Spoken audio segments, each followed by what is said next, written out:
Rasulullah SAW menyampaikan dalam satu riwayat yang sahih, "Lau kanat bihi qarhatun falahasadha ma'adat haqqahu syai'an." Kalaulah suamimu mengeluarkan nanah, kalau kamu jilatin nanah yang keluar dari sekujur tubuhnya, kata Rasulullah, itu pun tidak akan bisa kamu memenuhi haknya seorang suami terhadap seorang istri. Suami ketika dia telah menghalalkan seorang wanita di hadapan Allah, semenjak hari akad nikah terjadi, semenjak pada saat itulah dia bertanggung jawab dalam urusan dunia dan akhirat sang istri. Apa yang dia makan, apa yang dia teguk, apa yang dia minum, apa yang dia pakai, pertama kali hisabnya tidak tertuju kepada dirimu sebagai istri, tetapi tertuju kepada dirinya sebagai seorang suami. Hari ini engkau memakan bubur, maka pertama kali yang ditanya, "Wahai suami, hari ini istrimu memakan bubur.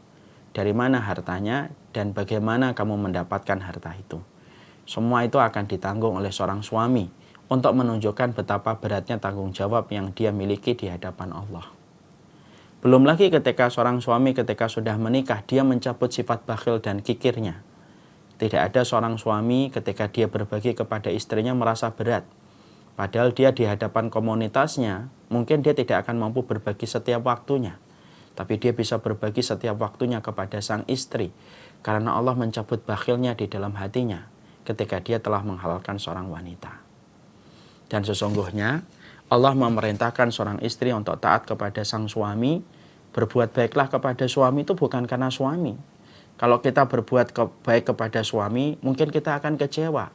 Karena perempuan kuat dengan perasaannya dan laki-laki kuat dengan logikanya. Sebaik apapun laki-laki akan terasa itu mengecewakan bagi istri karena cara berpikirnya dengan cara berpikir yang berbeda. Tapi berbuat baiklah kepada sang suami itu karena kita tahu di balik punggung suami kita itu ada 8 pintu surga. Allah tidak menyuruhmu, wahai kaum Hawa, untuk pergi ke Palestina mengangkat senjata. Allah tidak menyuruhmu pergi kaum Hawa untuk ke Suriah untuk mengangkat senjata. Allah cuma menyuruhmu untuk mendapatkan surga di balik punggung suamimu. Karena keridhaan dia, maka sesungguhnya 8 pintu surga akan memanggil namamu dan mempersilahkan masing-masing pintu itu untuk dilewati oleh dirimu. Jihadnya wanita itu bukan dengan sholat sunnahnya. Jihadnya wanita itu bukan dengan puasa sunnahnya. Demi Allah, enggak. Jihadnya wanita itu adalah ketika wajahnya dipandang oleh suaminya itu menyenangkan. Rasulullah pernah ditanya, "Ya Rasulullah, bagaimana kriteria wanita solihah?" Maka Nabi mengatakan, yang apabila kamu memandangnya menyenangkan. Nabi tidak mengatakan yang banyak sholat sunnahnya, yang banyak puasa sunnahnya, yang kemudian banyak sedekahnya. Enggak. Nabi mengatakan yang pertama itu apa? Ketika engkau memandangnya menyenangkan. Dan tidaklah seorang wanita itu menyenangkan kecuali dia tahu apa yang dia lakukan kepada suaminya itu berakibat dengan terbukanya 8 pintu surga. Kita kecewa dengan suami pasti. Laki-laki yang hari ini telah menikahi kita ini laki-laki akhir zaman.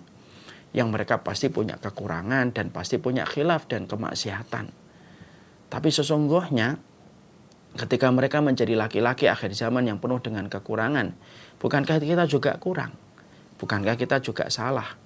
Dan apabila laki-laki punya kemaksiatan, itu tanggung jawab dia di hadapan Allah yang akan dia pertanggungjawabkan di hadapan Allah. Tapi kita diperintahkan untuk terus berbuat ketaatan kepadanya, menyenangkan hatinya.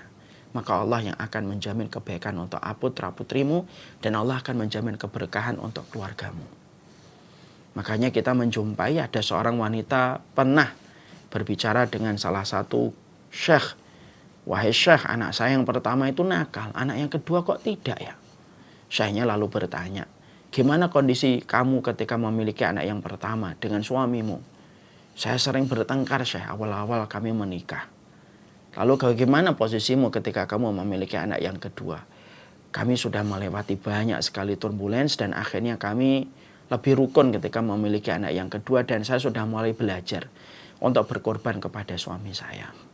Maka syekhnya menjawab, "Sesungguhnya ketika kamu telah mendapatkan keridhaan Allah, ketika kamu mendapatkan keridhaan suamimu, ketika suamimu cinta dan ridho kepada dirimu, maka itulah yang menjadikan Allah memperbaiki kualitas keturunanmu. Karena engkau telah memperbaiki kualitas pintu surgamu ketika engkau telah memperbaiki posisimu di hati suamimu." Rasulullah pernah mendapati curhatan seorang wanita. curhatan itu didengar oleh Rasulullah. Dijawab oleh Nabi dengan singkat, innama huwa jannatuki wa naruki. Apapun kondisi suamimu, bagaimanapun dia itu adalah pintu surgamu dan bisa menjadi pintu nerakamu. Kita tahu betul, memang tidak gampang.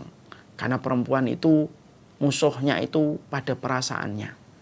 Musuhnya perempuan itu pada pemikirannya ketika dia memiliki sesuatu yang terkadang merasa lebih baik daripada apa yang dikatakan oleh suaminya.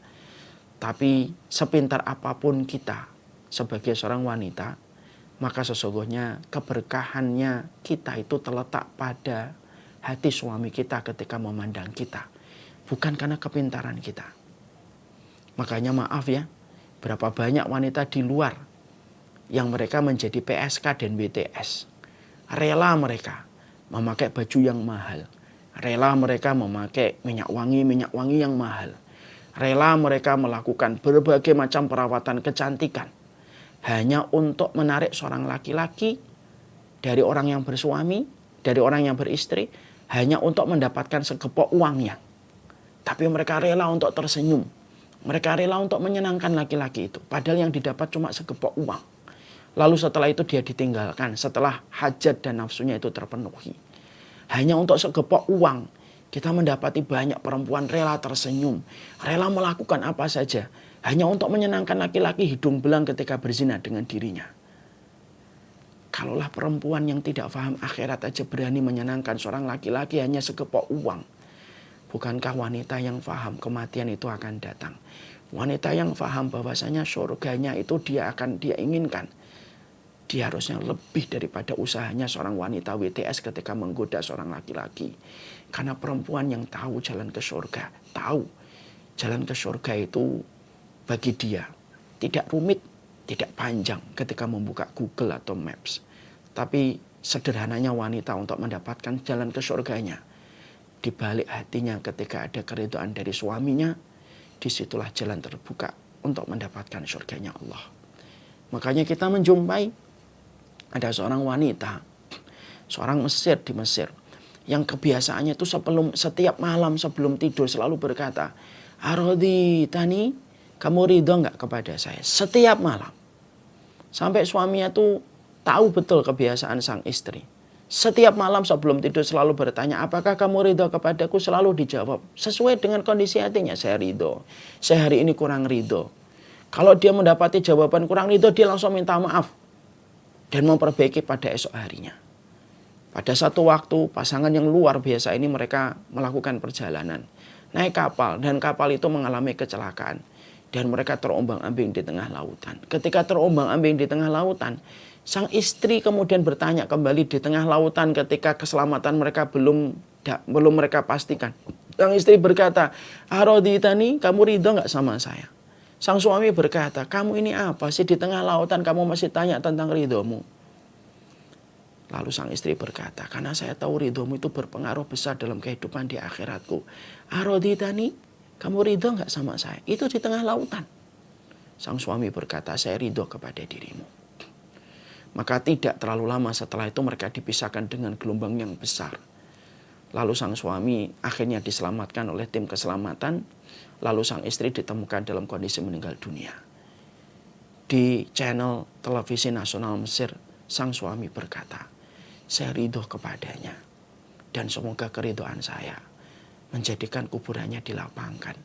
Dan semoga dia dipanggil oleh 8 pintu surga. Itu tuh sebenarnya simpel. Jangan kita berharap, coba kalau suami saya nabi, coba suami saya rasul. Kalau itu kita omongkan, malu kita sama Asia. Suaminya Fir'aun, tapi dia bisa masuk surga. Dan itulah yang kita harus lakukan. Kebaikan kita, satu senyuman seorang wanita, ketika dia meredam perasaannya, memadamkan 1000 kemaksiatan di luar rumahnya. Tapi satu masamnya wanita ketika bermuka masam, dia melihat suaminya, bisa menghidupkan 1000 kemaksiatan di luar rumahnya. Dan itulah tugasnya wanita. Allah yang membebankan itu karena Allah tahu. Allah itu ingin meringankan wanita dalam perjalanan dia untuk mendapatkan surganya Allah. Maka berikanlah yang terbaik. kepada suami kita. Urusan anak kita diurus sisanya oleh Allah. Dan yang pasti, tidak main-main. 8 pintu surga menanti kepada mereka yang telah mendapatkan keridhaan dari suaminya.